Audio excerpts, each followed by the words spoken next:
Good evening, everybody.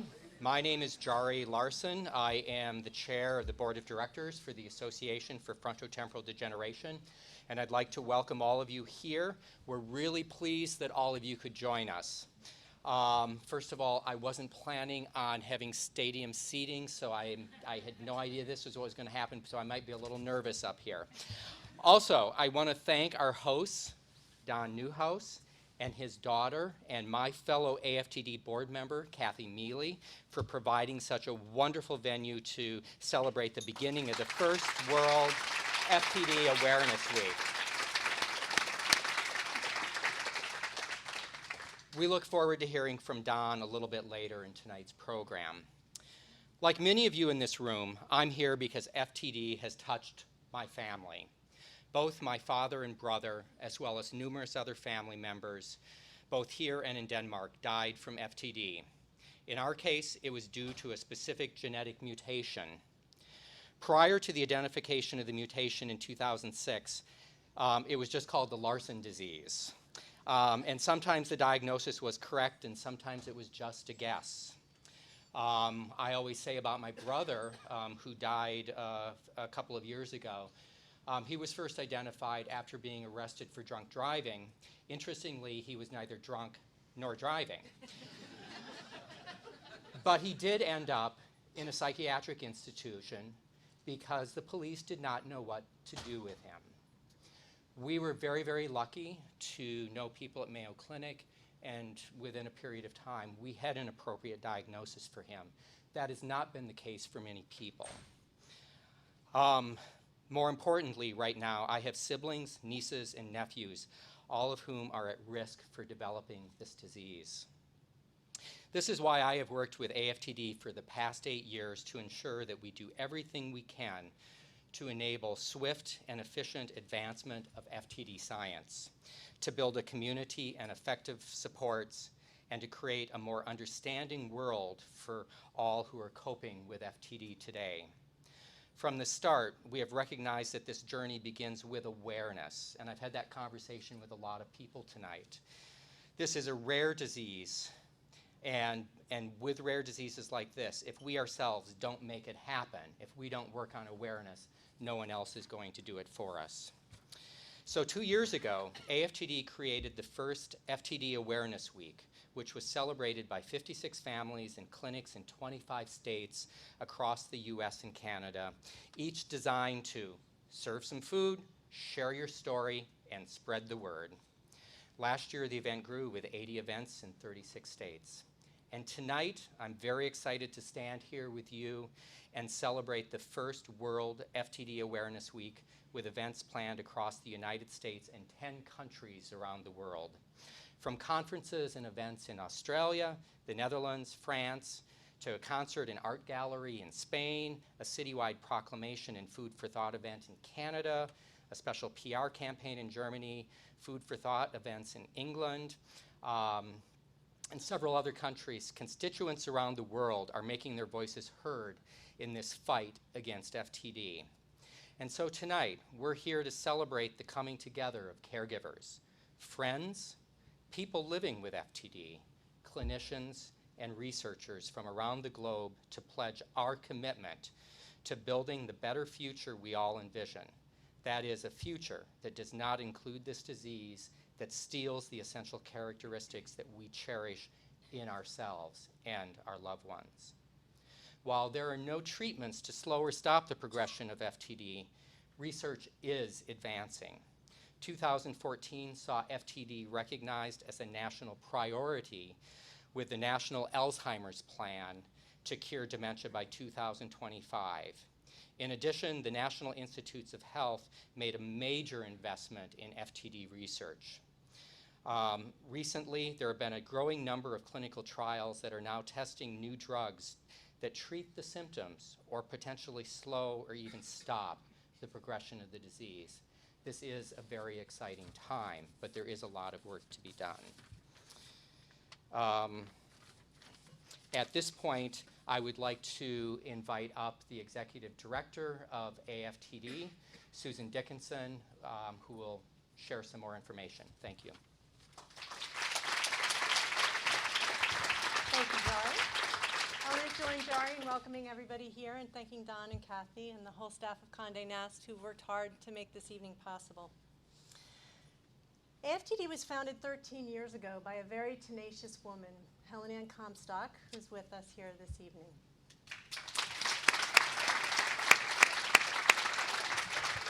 Helen lost her husband, Craig, to FTD at the age of 50. Her story, like the other ones you'll hear tonight, is about resilience. Having faced the unimaginable loss that FTD brings to those affected, she had a vision for a future in which families would be able to find the answers and the resources that she and her children had not. For a world in which those impacted could work together with researchers and clinicians to advance science toward effective diagnosis and treatments. Today, the organization, which she started in a volunteer capacity, has 14 employees. We're proud to sponsor a number of programs, including a helpline that responds to more than 2,000 emails and calls a year, a growing network of support groups across the country, annual grant programs to support young scientists and provide seed funding for new ideas in the laboratory and the clinic, and a growing presence in Washington, where we advocate for desperately needed research funding and services. The engine for all of this vital activity is found in our community. It's the person diagnosed who shares a video about their experience, the clinician who makes an accurate diagnosis of FTD and offers thoughtful guidance on expectations and support options. It's the mother who raises teen children, cares for a husband living with FTD, and volunteers time to raise awareness. The researcher who commits to taking on FTD early in her career. The child who hosts a fundraiser at school in honor of a parent or a grandparent. And the donor who establishes a named fund in honor of their loved one.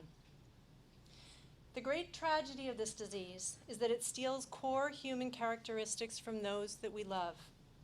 But the great hope is the amazing people who step up to their challenging journey and meet it with grace, strength, and even good humor. Nicole Sabini is one such person. A graduate of Boston University School of Communications, Nicole was a field producer at the Colbert Report for 9 years. Recently, Nicole made the move to CBS, where she's currently a senior segment producer for The Late Show with Stephen Colbert. For the past 15 years, Nicole has lived here in New York, while her mom and dad are back home in Boston, dealing with her mother's diagnosis and advancing symptoms of behavioral variant FTD. Nicole has generously agreed to share some of their story with us here tonight.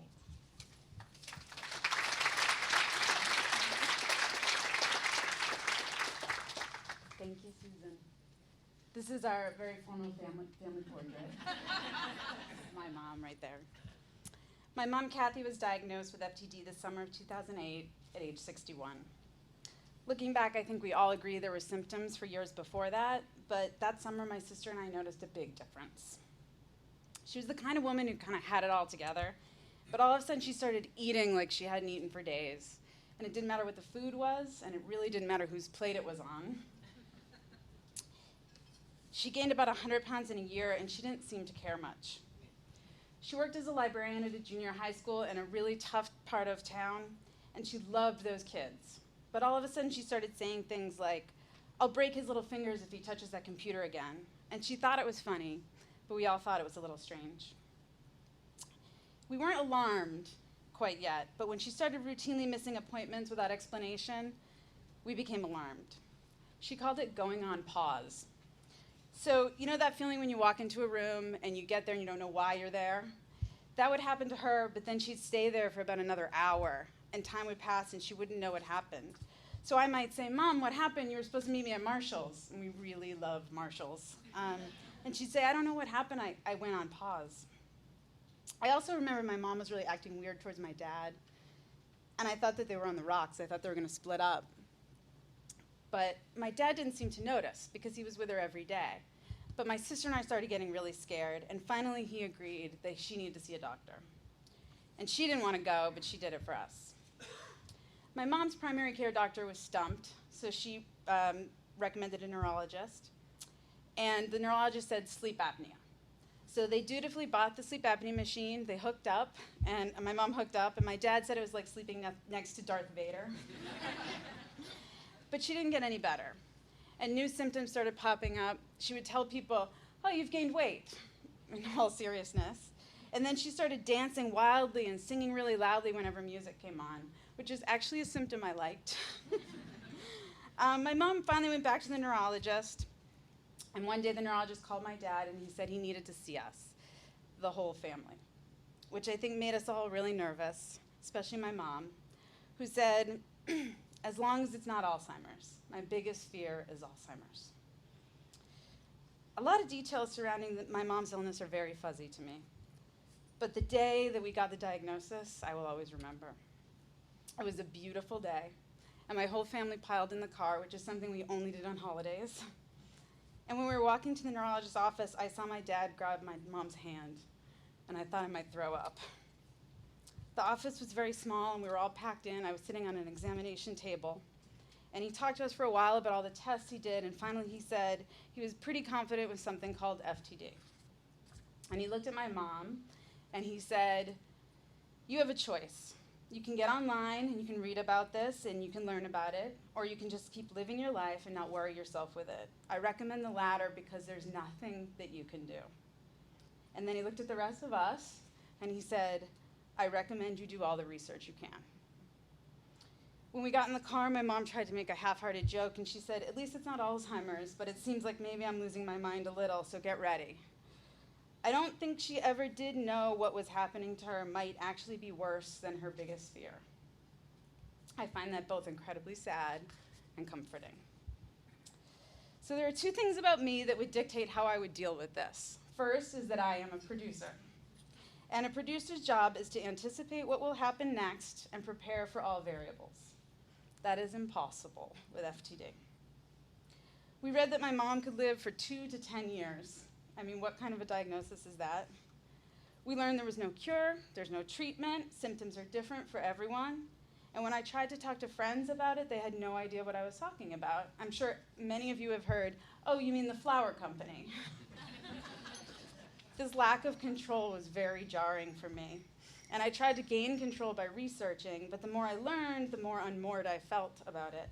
And the best way I can describe how it all made me feel is spinning. And that is very uncomfortable for someone as type A as myself. The second thing is that I produce comedy. And as Susan mentioned, I've worked for Stephen Colbert for 10 years, but my family is where comedy comes from. My family still puts on talent shows every summer. My dad is the master of the one-liner, though it's more like eye-roll one-liner than belly laugh one-liner. So when my mom got diagnosed, my dad said to her, "We've laughed every day up until this point, so why don't we just laugh our way through the rest of this?" That has proven to be more difficult than we could have ever believed. But it's still the best coping mechanism we have. As my mom's disease has progressed, though, I've found that my go-to coping mechanism has changed from comedy to control. For a long time, I could laugh about my mom's strange behavior. We all thought it was pretty hilarious when she almost got arrested in Canada for stealing an ice cream. My dad said, "Thank God we're in Canada." And I used to hokey pokey with my mom to help her get dressed. But these days I've almost lost completely the ability to find humor in this situation. There's still laughs in my life. I have a new 4-month-old son named Sam. But it's harder to laugh about FTD. It's gotten pretty ugly. Especially when 2 years ago, 2 days before my wedding, my dad was rushed to the hospital to have open heart surgery. It had taken its toll on him, all this taking care of my mom. And this past winter, he confessed he couldn't do it anymore. So she's now in a full-time care facility. She rarely speaks, and she's out of the hospital in and out of the hospital almost monthly. So I bring my son Sam to see her at the facility, and while the other residents ooh and ah over how cute he is, and he is very cute, my mom doesn't really seem to understand who he is. And she looks at me and she looks at him like she might know who we are, but she's not sure from where. And I find no humor there. But while my ability to laugh about FTD has diminished, I have found ways to take control. I connected with the Aftd through a support group, and for the past 5 years or so, I've been using my connections in media to help raise awareness. Susan and I successfully harassed NBC into doing a story on the nightly news. The Atlantic wrote a story about my family. And this past winter, I worked with a bunch of students at Boston University, and they made a PSA about FTD. And while none of this can save my mom, it makes me feel like the disease is not in charge. The only way to control all of this is to make my mission to spare some people this terrible spinning ride. And I honestly believe that awareness will lead to a cure. And in almost 7 years my family has been living with FTD, I've seen awareness rise exponentially. And one personal side effect of all the awareness raising has been that the isolation I felt early on has eased. With every piece of media I can share with friends, I find more support. And coworkers have said to me, I had no idea you were dealing with this. And you know, why would they? It's not really like employee of the month behavior to be like, my world's falling apart. But the acknowledgement makes the edge come off. And I've experienced friendship on a level so deep, I don't think you could experience unless you were going through something like this. So I encourage all of you that are in the thick of this to share it. I think you should run around screaming, my world is falling apart, and here's why. Because believe me, the one thing I've learned is the way to stop the spinning is to let other people hold you steady. So thank you all for the work you're doing to raise awareness, and thank you for inviting me here to tell my story.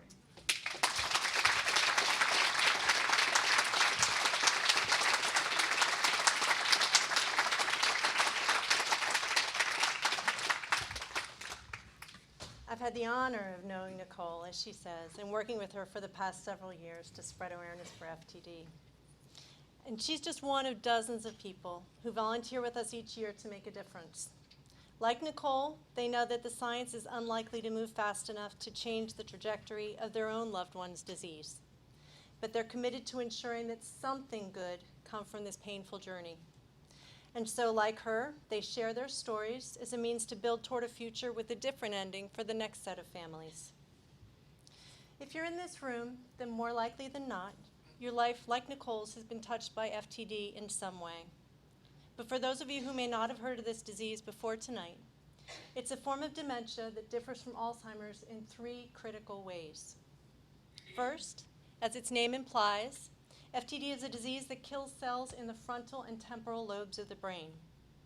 These are areas that control language, personality, behavior, judgment, emotions, and some aspects of movement. And so, unlike Alzheimer's, FTD is not primarily a disease of memory loss.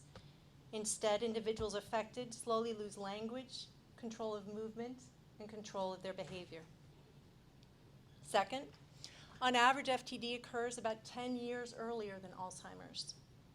People face FTD from their late 20s to their 80s, but the bulk of those impacted are in their mid-40s and 50s when they first begin to show symptoms.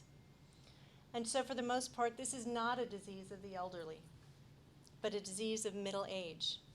It strikes in the prime of life, when professionals are nearing the height of their careers, when parents are raising children and teens, and long before most doctors even think to consider dementia as a possible diagnosis. And finally, FTD is a rare disease.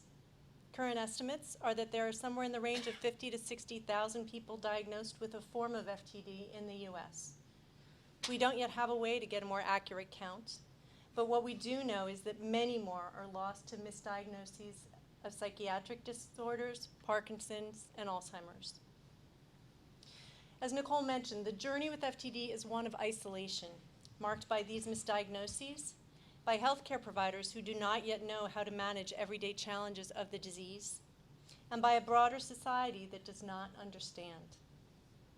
As Jari mentioned earlier, everything we need to accomplish for this community begins with awareness, with telling individual stories of FTD to make it clear that we all have a stake in ensuring a future in which this disease cannot steal so much from those we hold dear. The filmmaker Joe Becker helped AFTD a few years ago to tell 4 of these stories in a film called It Is What It Is. What we'll share with you now is a special 4-minute version of the film that Joe was kind enough to create for our program tonight.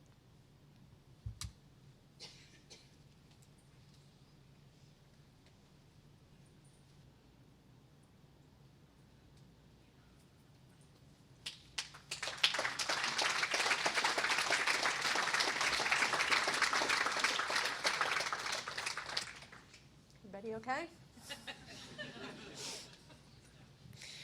Our filmmaker, Joe Becker, who's a wonderful, wonderful guy, tried desperately to be here. He just told us yesterday that he couldn't make it, but he did send his regards. As I said before, if you're in this room, then you know someone with FTD, or you've already lost a loved one to this disease. We know there is much work to do before we can tell our families that there's a different ending to their own stories. But as we've emphasized throughout the evening, this is also a very hopeful time, when science is revealing potential treatment strategies, and when a community from around the globe is coming together to spread awareness and raise the funds for the important work that needs to be done. And now it's my extreme honor to introduce to you our host for the evening, Mr. Donald Newhouse.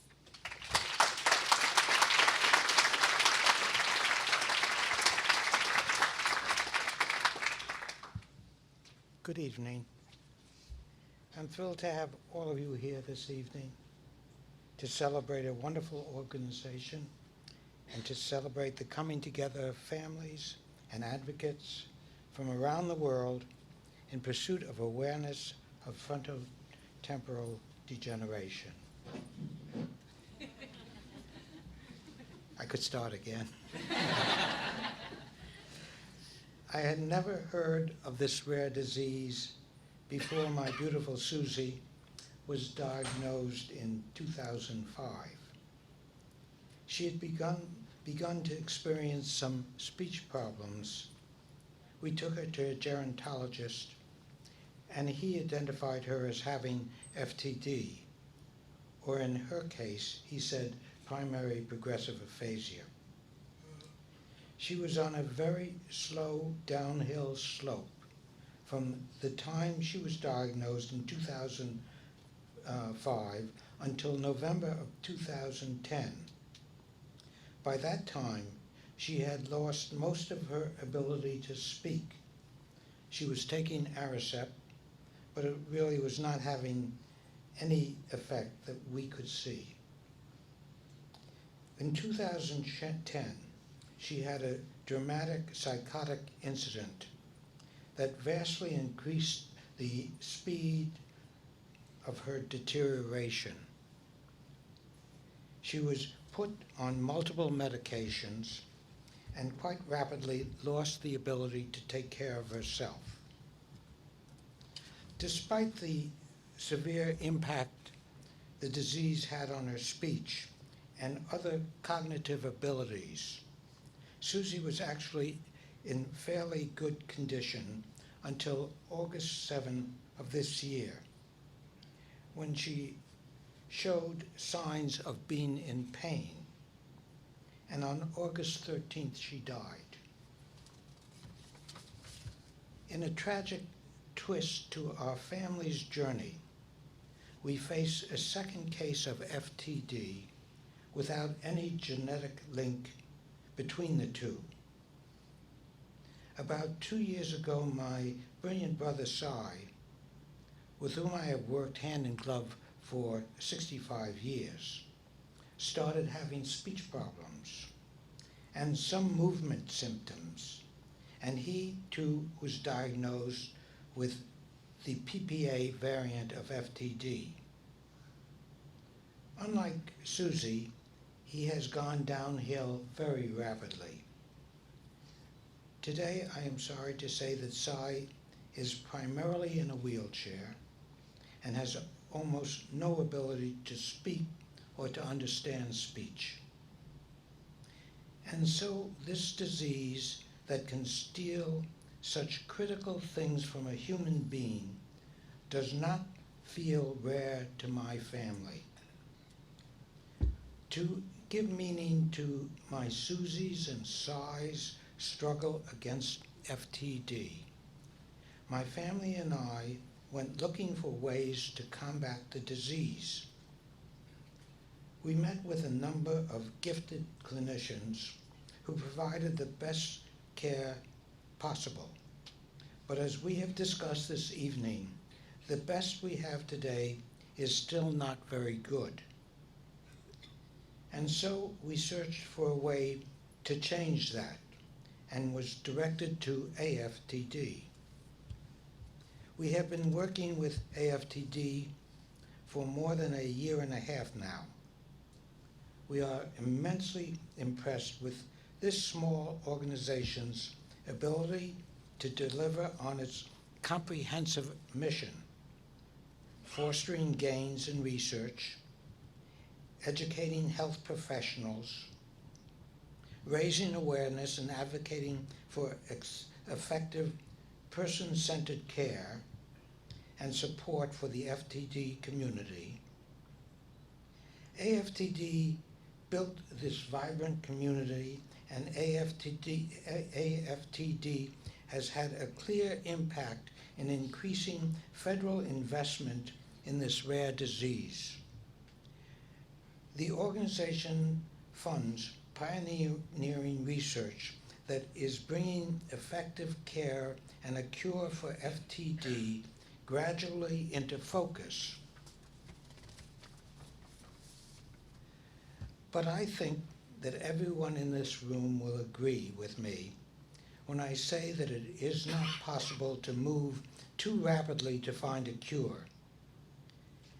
As you may have read on the display earlier this evening, more than half of people with the behavioral variant of FTD are first misdiagnosed with a psychiatric disorder.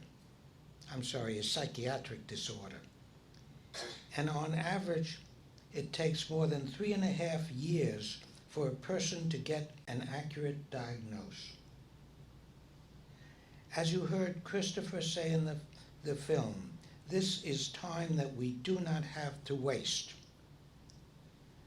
Susan and the experts explained to me that the issue of accurate diagnosis is not only a huge problem for patients and their families, it is a huge barrier for research and their work to develop the first effective drug to treat this disease.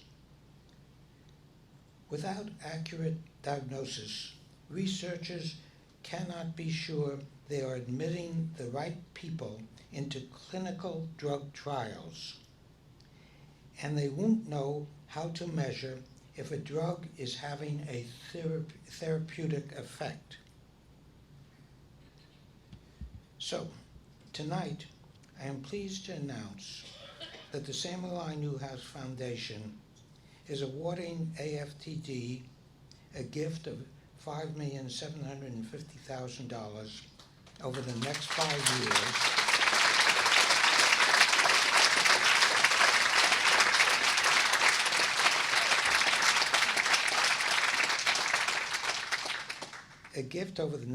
years to start an FTD biomarkers initiative.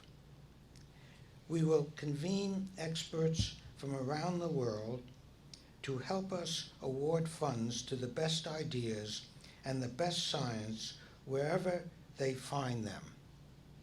And we will welcome partners from the pharmaceutical and biotech industries, from NIH, from the FDA, and from other organizations who want to join in this cause. In her life, Susie saw that there were many ways to strengthen a community.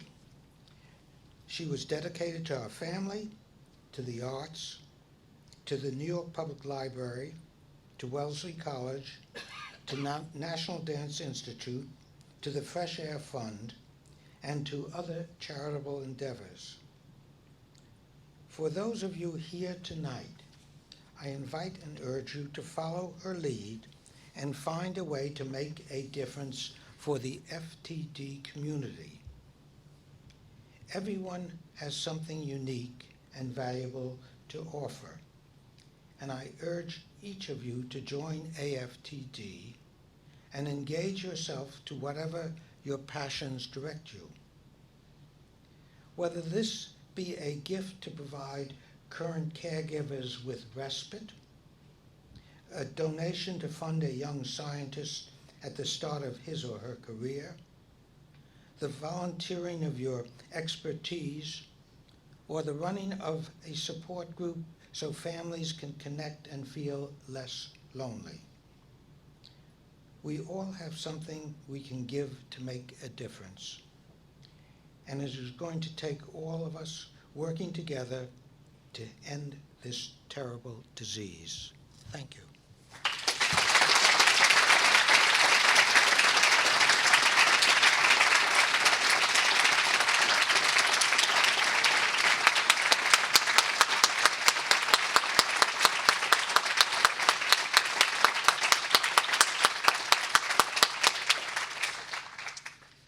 Thank you, Don. Thank you so much. Your gift really is an inspiration to all of us. I want to thank everybody for joining us this evening. As Don stated, there is a role for everyone to play in this work, and we welcome your contributions and your partnership in all aspects of our work. The last thing that we're going to ask of you tonight is really very simple. I know everyone had a great time, everyone enjoyed the view, everyone loved seeing the Condé Nast offices. This is all wonderful, and these are things that you'll tell your family and friends. However, tomorrow, as you go about your day, I ask you to share something you learned or something that touched you from this evening with another person. Awareness starts with each and every one of us. And it is these human connections and relationships that will be our biggest weapons against FTD.